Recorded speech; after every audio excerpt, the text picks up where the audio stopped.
오늘 우리에게 주시는 하나님 말씀은 누가복음 16장 1절부터 13절까지 말씀입니다. 우리 한 절씩 읽겠습니다. 누가복음 16장 1절부터 13절까지 말씀입니다. 또한 제자들에게 이르시되 어떤 부자에게 청지기가 있는데 그가 주인의 소유를 낭비한다는 말이 그 주인에게 들린지라.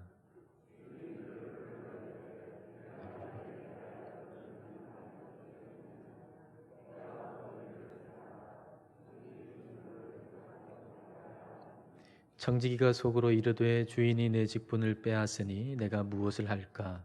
땅을 파자니 힘이 없고 빌어먹자니 부끄럽구나.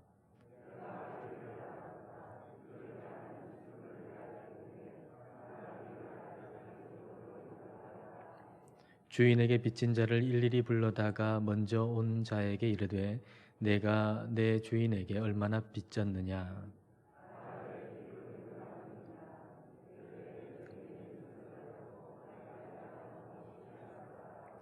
또 다른 이에게 이르되 너는 얼마나 빚졌느냐? 이르되 밀 100석이니이다. 이르되 여기 내 증서를 가지고 80이라 쓰라 하였는지라.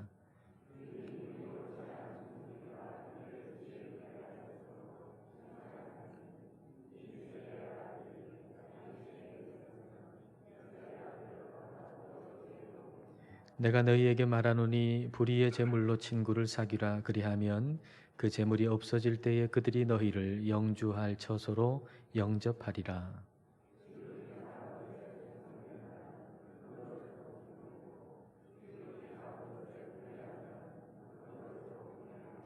너희가 만일 불의한 재물에도 충성하지 아니하면 누가 참된 것으로 너희에게 맡기겠느냐?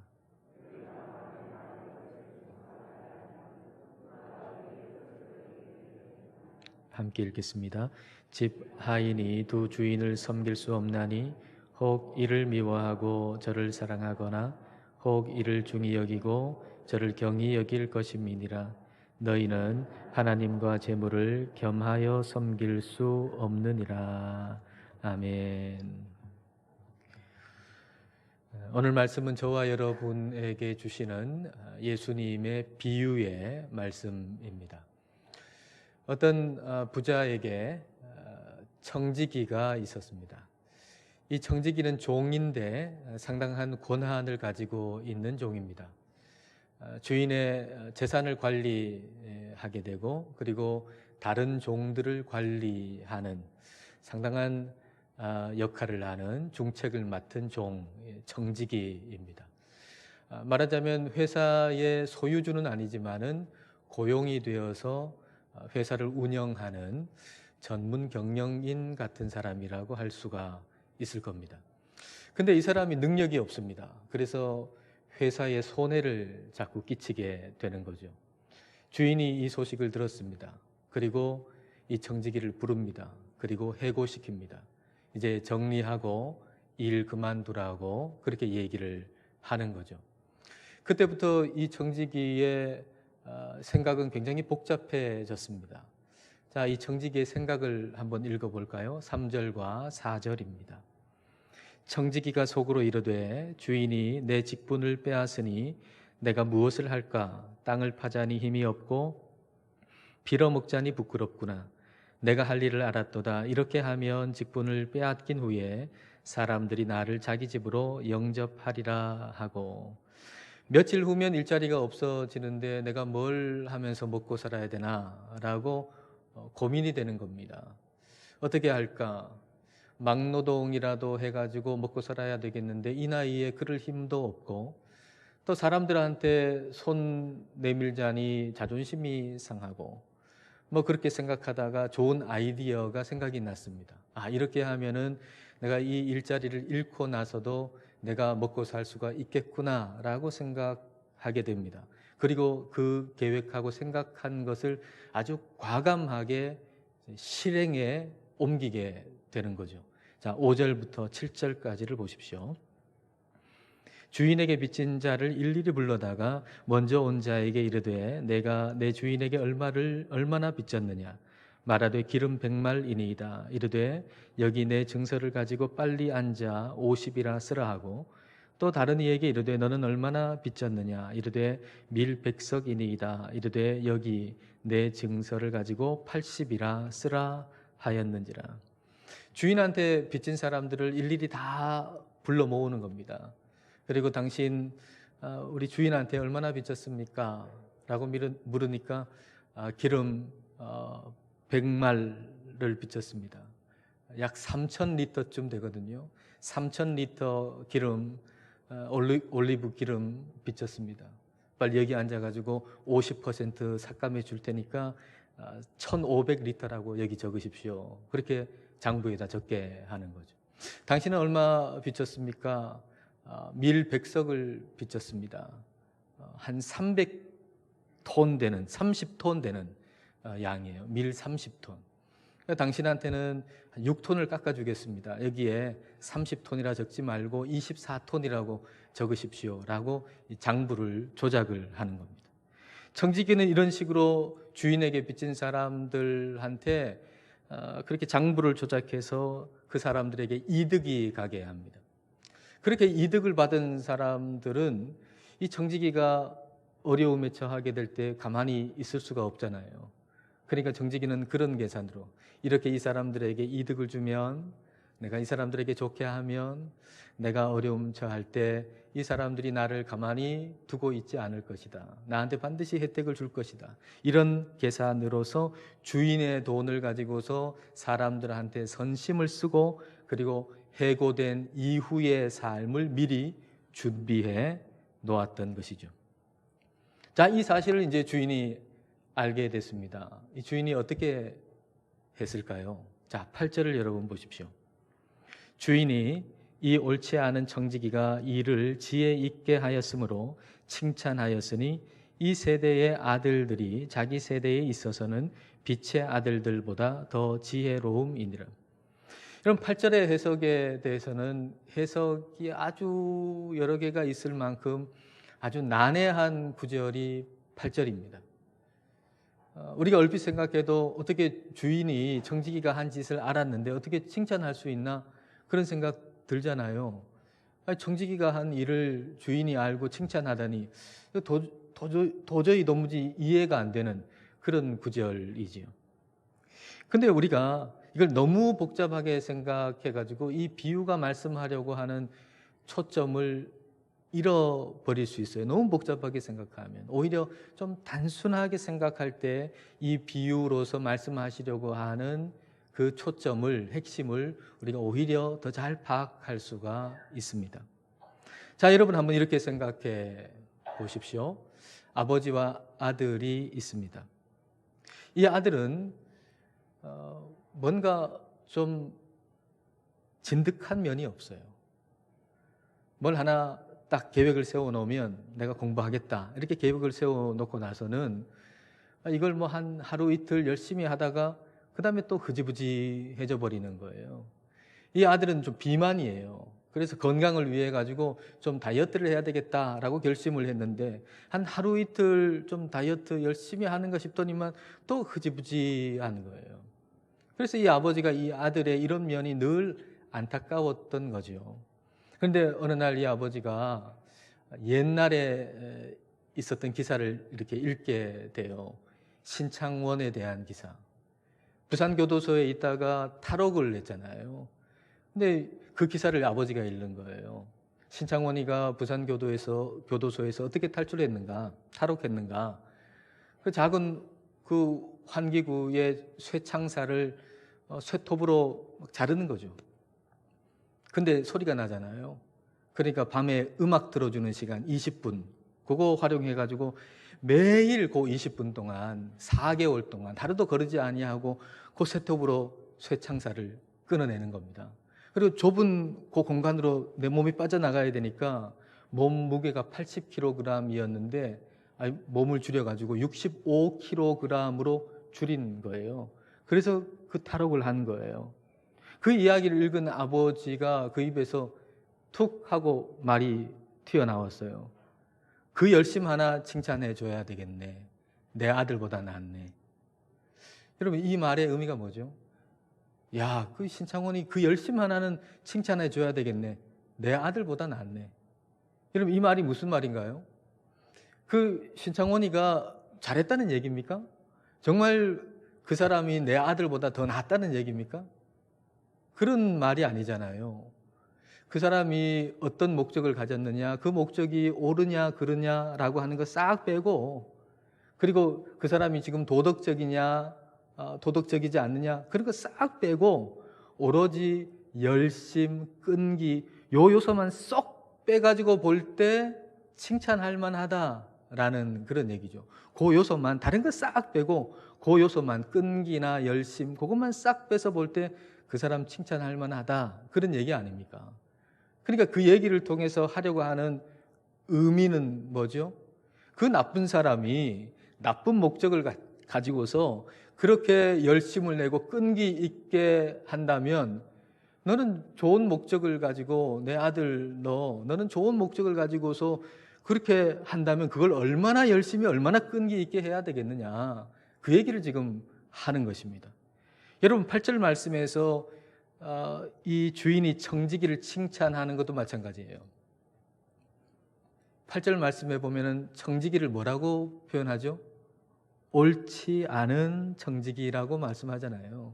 옳지 않은 청지기. 그러니까 이 주인은 말이에요, 이 청지기가 도덕적으로 옳다라고 해서 칭찬하는 게 결코 아닙니다. 그 도덕성을 칭찬하는 게 아니에요.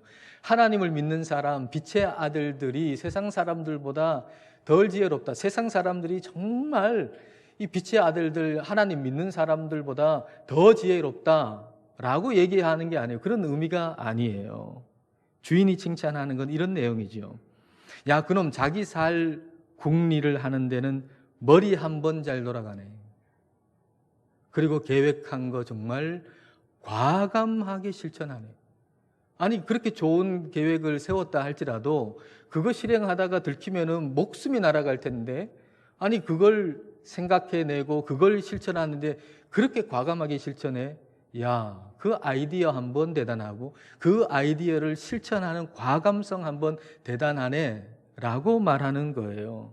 그러니까 뭐 도덕성이 옳다 그르다 이거 싹 빼고, 목적이 좋다 나쁘다 싹 빼고, 어떤 걸 계획하고 어떤 걸 실천하는 그런 과감성, 대담성, 그것만 싹 빼가지고 볼 때, 그 요소만 볼 때 지혜롭다라고 하는 얘기예요. 그러니까 이 8절 말씀을 통해서 우리에게 말씀하시려고 하는 의미는 무엇인가 하면, 악한 사람이 악한 계획을 세우는데 그렇게 아이디어를 내고 지혜롭게 계획을 세우고, 그리고 그걸 실천하는데 정말 대담하게 실천한다면, 하나님의 사람인 너희들은, 하나님의 사람들인 하나님을 믿는 사람들은 얼마나 좋은 계획을 세우는데 아이디어를 내고 지혜로워야 할 것이며, 그 아이디어를 내고 계획을 세운 다음에는 얼마나 대담하게 담대하게 그걸 실천해야 되겠느냐라는 얘기를 지금 하고 계신 거예요. 세상 사람들이 그렇다, 악한 것도 그렇게 대담하게 일한다, 그렇다면 하나님의 사람들은 그 옳은 것, 좋은 걸 얼마나 담대하게 지혜롭게 행해야 되겠느냐, 그거 얘기하신다고요. 근데 그것을 행하기 위해서, 그렇게 하기 위해서 필요한 것이 있으니 그것이 바로 불의의 제물로 친구를 사귀는 것이다 라는 말씀입니다. 자, 9절 전반절을 보십시오.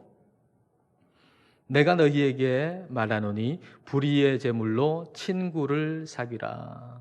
이제 비유하신 그 말씀의 내용을 예수님이 적용하시면서 말씀하신 내용이 불의의 제물로 친구를 사귀라라는 말씀이에요. 예수님께서는 제물을 일컬어서 불의의 제물이다 그렇게 말씀하세요. 불의의 제물. 불의의 제물, 불의라고 번역된 헬라어 단어는 8절에 옳지 않은 정직이라고 할 때 옳지 않은이라고 번역한 단어하고 똑같은 단어거든요. 그러니까 예수님께서 말씀하시는 거는 이거예요. 제물이 옳지 않다, 제물이 불의하다, 의롭지 않다, 그렇게 말씀하시는 거죠. 근데 이 말씀의 의미가 뭘까요? 그건 재물 자체를 얘기한다기보다는 이 재물에 대한 사람의 태도를 반영해서 예수님이 하신 말씀이라고 볼 수가 있습니다. 만일 재물이 여기 있어요. 아주 어마어마한 돈이 여기 있어요. 근데 사람은 아무도 없어요.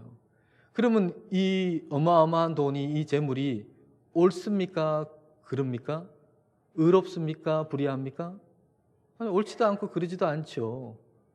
그렇잖아요. 근데 여기에 그런 재물이 있는데 어떤 사람이 와가지고 그걸 봐요. 그리고 그걸 손에 넣었어요. 그걸 보거나 그걸 손에 넣거나 그럴 때 마음속에, 사람의 마음속에 그 어마어마한 재물을 신뢰하고 의지하고 섬기고 싶은 마음이 생기는 거예요. 그 어마어마한 재물이 나를 지켜줄 것이다 라고 생각하고 그 재물을 의지하는 마음이 생기는 거예요. 그게 사람의 죄된 본성인 거죠. 재물이라고 번역된 헬라어가 맘몬이거든요. 이 맘몬이라고 하는 단어는 히브리어 아만이라고 하는 단어하고 연결이 돼 있고, 아만이라고 하는 단어는 아멘이라고 하는 단어하고 연결된 거예요. 그러니까 믿는다, 신뢰한다는 말이죠. 믿는다, 신뢰한다. 그러니까 사람의 죄된 본성은 뭔가 하면 물질이 있으면 그 재물에 내가 의지하고 그 재물을 신뢰하고 재물을 믿고 재물을 섬기려고 하는 죄된 본성이 있단 말이에요. 그래서 이 죄된 본성을 포함해서 하나님이, 예수님이 표현하신 것이 바로 불의의 재물이다라는 표현이죠. 그러니까 불의의 재물이라고 하는 이 짧은 단어 속에 두 가지 의미가 있어요. 불의의 재물이라고 하는 이 짧은 단어 속에 두 가지 의미가 들어있는데, 첫 번째는 사람은 재물을 섬김의 대상으로 만들려고 한다라고 하는 거예요. 사람은 재물을 섬김의 대상으로 삼는다. 두 번째 의미는 너희는 재물을 섬김의 대상으로 삼아서는 안 된다라는 의미가 불의의 재물이라고 하는 단어 속에 들어가 있는 의미인 겁니다. 그러면 재물을 섬기지 않는 길은 뭘까요? 사람은 다 재물을 섬기려고 하는 그런 죄된 본성이 다 있어요. 우리 모두에게. 그러면 예수님을 믿는 우리가 그 재물을 섬기지 않는 방법은 뭘까요? 그 방법을 그 재물로 친구를 사귀라고 예수님은 말씀하고 계세요. 그 재물로 친구를 사귀라. 그럼 그 친구는 어떤 친구일까요? 여러분 9절 말씀을 다시 한번 보십시오. 내가 너희에게 말하노니 불의의 재물로 친구를 사귀라. 그리하면 그 재물이 없어질 때에 그 친구들이, 불의의 재물로 사귄 그 친구들이 너희를 영주할 처소로 영접하리라. 이 친구들은 그 영원한 처소에 함께 있게 될 친구인 거죠. 그러니까 이 친구는 영원한 관계에 있을 친구예요. 이 세상에 있다가 뭐 죽으면 사라지는, 깨어지는 그런 관계가 아니고 영원히 이어질 관계에 있는 사람들, 이게 친구인 거죠. 그러니까 재물로 친구를 사귀라 라고 하는 말씀의 의미는 재물이 영원한 관계를 맺고 영원한 관계를 향상시키는데 기여하는 도구가 되게 하라라는 의미예요. 자, 그렇다면 이제 여러분 말할 수 있겠죠. 불의의 재물로 친구를 사귀라 라고 했을 때 누가 여러분에게 와서 오늘 성경 구절을 읽다가 불의의 재물로 친구를 사귀라 라고 하는 말이 도무지 무슨 말인지 이해가 안 돼요. 그래서 여러분한테 와서 이게 무슨 말이냐, 무슨 의미냐, 불의의 재물로 친구를 사귀라는 말이 무슨 말이냐 라고 여러분에게 묻는다면 여러분은 이제는 명확하게 분명하게 이야기할 수 있습니다. 불의의 재물로 친구를 사귀라, 그 의미가 뭔가요? 사람들은 재물을 섬김의 대상으로 삼으려고 한다. 그러나 너희는 재물을 섬기지 말라. 재물로 영원한 관계에 기여하게 만들어라. 이게 불의의 재물로 친구를 사귀라고 하는 의미인 거예요. 나는 내가 가진 재물로서 영원한 관계에 기여하도록 만드는가? 라고 하는 걸 우리가 살피기 위해 한 세 가지 질문을 우리 자신에게 던질 수 있을 겁니다. 영원한 관계라고 하는 것은 영원한 하나님과 나와의 관계, 그리고 영원한 하나님 안에서 우리의 관계이기 때문에 이 세 가지 질문을 던질 수 있어요. 한번 여러분 스스로에게 이 질문을 던지면서 답을 한번 해보세요. 또 구체적으로 어떻게 실행할 수 있을까도 한번 생각해 보세요. 첫 번째, 내가 가진 소유로 나는 영원하신 하나님과 나와의 관계가 좋아지게 하는데 기여하게 만들고 있는가? 내가 가진 물질이, 내가 가진 소유가 하나님과 나와의 관계가 좋아지도록 하는데 쓰여지고 있는가? 두 번째, 내가 가진 소유가 다른 성도와 나와의 관계가 좋아지게 하는데 쓰여지고 있는가? 세 번째, 내가 가진 소유가 하나님을 지금 알지 못하는 사람이 하나님을 알게 되고 하나님과의 관계가 형성되게 하는데 쓰여지고 있는가? 한번 이 세 가지 질문을 여러분에게 한번 던져보십시오. 여러분, 옳지 않은 이 청지기도 말입니다. 관계가, 좋은 관계가 나한테 필요한 거 준다는 걸 깨달았어요. 그동안에는 물질만 있으면 된다고 생각했는데 이제 이를 잃어버리게 됐네요. 뭐가 나한테 좋은 걸 줄 건가? 사람하고 좋은 관계를 맺어 놓는 게 그게 나한테 유리하구나. 이거 깨달았단 말이에요. 옳지 않은 정직이도. 그래서 내 거 아닌데 주인의 돈을 가지고 선심을 쓰고 펑펑 써가지고 사람들하고 좋은 관계를 맺어 놓잖아요. 사람하고 좋은 관계가 나한테 좋은 것을 줄 것이라고 하는 걸 깨달았다는 거죠. 그렇다면 영원하신 하나님과의 관계 속에 있는 저와 여러분은 어때야 하겠습니까? 여러분, 우리의 소유라고 하지만 우리 겁니까 그게? 잠시 있다가 없어지는 거 아니에요. 결국은 우리 거 아니에요. 결국은 남의 거예요. 그것 가지고 우리가 영원하신 관계에 기여하도록, 영원하신 그 관계가 더 향상되고 좋아지도록 하는데 써야 하지 않겠습니까? 불의의 재물로 친구를 사귀어야 합니다. 재물을 섬기지 말고 재물이 영원한 관계에 기여하도록 해야 한다라는 얘기죠. 영원한 관계가 재물보다 더 큰 거예요. 재물보다 더 큰 게 있어요. 그건 영원한 관계, 그게 재물보다 더 큰 것입니다. 자, 10절 말씀을 여러분 보십시오. 지극히 작은 것에 충성된 자는 큰 것에도 충성되고 지극히 작은 것에 불의한 자는 큰 것에도 불의하니라. 여기서 작은 것은 재물을 일컫는 말입니다. 작은 것. 그리고 큰 것은 하늘의 부요함을 일컫는 말입니다. 하늘의 부요함은 뭐죠? 영원하신 하나님과의 관계에서 오는 부요함이죠. 이 세상의 재물은 작은 거예요. 그보다 더 큰 게 있는데 그건 하늘의 부요함이에요. 그 하늘의 부요함은 영원하신 하나님과의 관계에서 나오는 거예요. 그래서 큰 것은 무엇인가? 영원한 관계인 거죠. 영원하신 하나님과의 관계, 영원하신 하나님 안에서 우리와의 관계, 이게 영원한 관계고 이게 큰 것입니다. 큰 걸 봐야 작은 걸 섬기지 않게 돼요. 큰 걸 안 보면 작은 걸 큰 걸로 알고 섬기지만 큰 걸 보면 그 작은 걸 섬기지 않게 돼요. 어느 분의 책에 자신의 경험을 적어 놓은 부분이 있더라고요. 이분이 아내와 함께 어느 집에 초대를 받았어요. 파티에. 근데 그 집에 가보니까 그 집이 대저택이에요. 으리으리해요. 3층 높이의 서재가 있어요. 그리고 그 집에 볼링장이 있어요. 그리고 야구장까지 있어요. 집에 야구장이 있다니 어마어마한 대저택 아닙니까?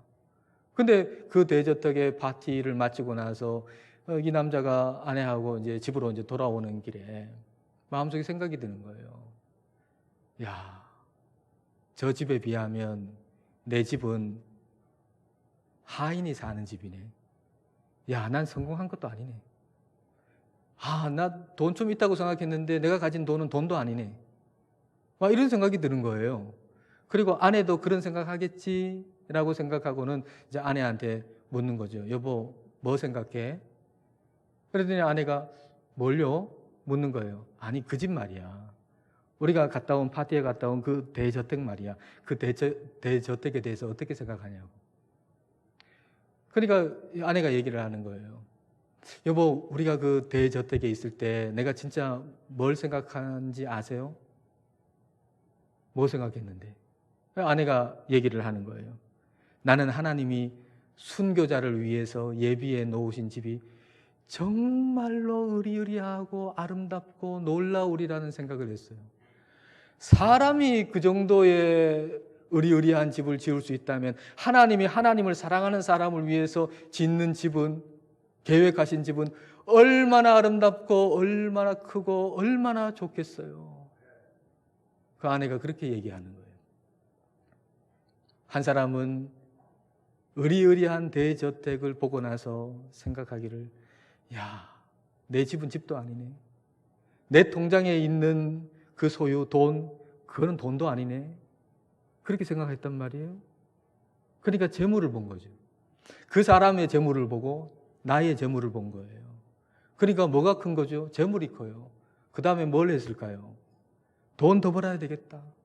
나도 저런 큰 저택 사야 되겠다. 돈 더 벌어야지, 더 성공해야지. 돈의 종이 될 수밖에 없어요. 그런데 또 한 사람은 뭘 생각했죠? 그 대저택을 보고서 하나님과 하나님을 사랑하는 사람의 영원한 관계를 생각했어요. 하나님과 하나님을 사랑하는 사람의 영원한 관계를 생각하니까 그 다음에는 어떻게 할까요? 하나님을 더 충성스럽게 섬기게 되는 거죠. 그리고 내가 가진 것을 주님을 위해서 쓸 수 있는 거죠. 재물만 보는 사람은 재물이 가장 큰 거예요. 그래, 그 종이 돼요. 그러나 재물보다 더 큰 것, 영원하신 관계를 보는 사람은 그 영원한 관계를 위해서 내 것을, 소유를 쓸 수 있게 된다는 것입니다. 작은 것만 보면 그게 제일 큰 거로 보입니다. 그래서 그 작은 것의 종이 됩니다. 그러나 큰 것을 보면 작은 것이 큰 것을 위해서 기여하게 만들 수가 있다는 것입니다. 여러분 11절과 12절도 같은 의미의 말씀을 하시는 거예요. 12절을 여러분 보실까요? 너희가 만일 남의 것에 충성하지 아니하면 누가 너희의 것을 너희에게 주겠느냐. 재물을 남의 것이라고 표현하고 있어요. 정말 맞는 얘기예요. 재물 우리 손에 있다가 언젠가 사라지잖아요. 남의 것이에요. 우리 거 아니에요. 남의 것이지요. 너희의 것이라고 하는 건 영원한 거예요. 우리의 것이라고 할 수 있는 건 영원한 거예요. 잠깐 우리 손에 있다가 사라지는 거, 없어지는 거, 내놓아야 되는 거, 그거는 남의 것이에요. 우리의 것이라고 할 수 있는 것은 영원한 거예요. 항상 우리에게 있는 거, 영원한 거, 그게 우리의 것이에요. 근데 잠시 있다가 사라지는 것, 그거 가지고서도 하나님을 위해서 쓸 수 없다면 어떻게 영원한 걸 너희에게 맡기겠느냐는 거죠. 잠시 있다가 사라지는 거, 잠시 우리 손에 있다가, 우리 통장에 있다가 사라지는 거, 그것 가지고서도 하나님을 섬길 수 없다면, 영원한 관계를 위해 쓸 수 없다면 어떻게 너희에게 영원한 것을 맡길 수가 있겠는가? 예수님이 말씀하시는 거죠. 재물을 섬기는 사람은 영원한 것을 가질 수가 없어요. 동시에 가질 수가 없는 거예요. 내가 재물을 가장 소중하게 여기고 이걸 섬기면서 영원한 것을 함께 가질 수 있느냐? 동시에 가질 수 없다는 거예요. 오늘 우리가 이 자리에 있지만은 내가 재물을 섬기고 있어요. 영원한 관계를 위해서 조금 더 쓰고 싶지 않아요. 그렇다면 나한테는 지금 영혼이 없는 거예요. 이 두 가지를 동시에 가질 수는 없다는 거죠. 자, 13절 말씀을 여러분 보십시오. 집 하인이 두 주인을 섬길 수 없나니 혹 이를 미워하고 저를 사랑하거나 혹 이를 중히 여기고 저를 경히 여길 것임이니라. 너희는 하나님과 재물을 겸하여 섬길 수 없느니라. 하나님과 재물을 겸하여 섬길 수 없다고 말씀하세요. 하나님과 재물이 같은 크기에 놓여 있을 수 없다는 거죠. 재물을 하나님 위에 두고 하나님을 이용해서 재물을 더 많이 얻고 재물을 섬기는 삶을 살거나 아니면 재물을 하나님 아래에 두고 이 재물이 영원한 관계에 기여하도록 만드는 삶을 살거나 둘 중에 하나라는 것입니다. 우리가 어느 쪽에 있는가라고 하는 것을 생각하면서 우리는 세 가지 질문을 던질 수 있죠. 내가 소유한 것이 영원하신 하나님과 나와의 관계가 좋아지게 하는데 쓰여지고 있는가? 내가 소유한 것이 다른 성도와 나와의 관계가 좋아지게 하는데 쓰여지고 있는가? 내가 소유한 것이 아직 하나님을 알지 못하는 사람이 하나님을 알게 되고 하나님과의 관계가 형성되게 하는데 쓰여지고 있는가? 예수님은 우리에게 불의의 제물로 친구를 사귀라고 말씀하고 계십니다. 이 세상 사람들은 재물을 섬기지만 너희는 재물을 섬기지 말고 그 재물이 영원한 관계에 기여하는 도구가 되게 하라라고 말씀하고 계신 겁니다. 불의의 제물로 친구를 사귀시는 우리 모두가 되실 수 있기를 축복합니다. 기도하겠습니다. 이 시간 우리 기도하실 때 불의의 제물로 친구를 사귀라는 주님의 말씀을 생각해 보십시다. 재물을 신뢰하고 믿을 수 있는 대상으로 삼는 우리 안에 타락한 본성을 주님 앞에 인정합시다. 그리고 성령님의 도우심을 구하십시다. 재물을 섬기지 않고 재물로 친구를 사귀게 해달라고 기도합시다. 내가 소유한 것이 하나님과 나와의 영원한 관계가 좋아지게 하는데 기여하는 도구가 되기를 기도합시다. 다른 성도들과 나와의 관계가 좋아지게 하는데 내 소유가 쓰일 수 있기를 기도합시다. 하나님을 알지 못하는 사람이 하나님을 알고 하나님과의 관계가 맺어지게 하는데 내 소유가 사용되도록 이 시간 함께 기도하십시다.